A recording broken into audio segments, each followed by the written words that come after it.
You've talked about how input is one of the things that has guided this philosophy of yours, that when there are employees at an organization, that rather than just being proficient in microeconomics, they should also be proficient in macroeconomics. Can you talk a little bit more about that philosophy and potentially how input may have sort of guided that approach to doing business?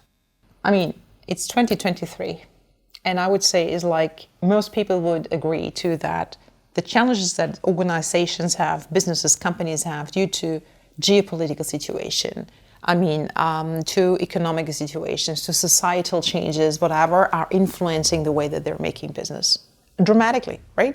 So think about two countries don't agree that you can actually sell certain things. There is, and suddenly a market actually disappears, etc., wars going on.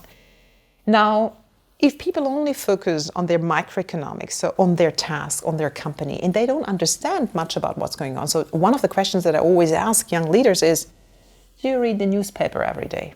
And if you do, which section do you read? And unfortunately, many of them don't read a newspaper, right? I'm not saying which one, but A.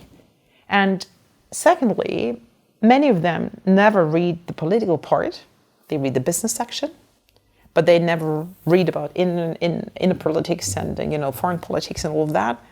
And hardly ever people from the business world also read the feuilleton, which is part of theater and art and everything like that. And I believe that this is limiting your world. You might be an excellent salesperson, but if you don't understand the macroeconomics, you never understand what's really happening with your people. You never understand what's happening in the global world. And the next thing is there is things that the business world can learn from the world of art. There is different perspective and different approaches. So if you spend these 30, 40 minutes a day, right, the feuilleton can be read in the evening. That's not running away. It's nothing that you need to know early in the morning before you start your work day.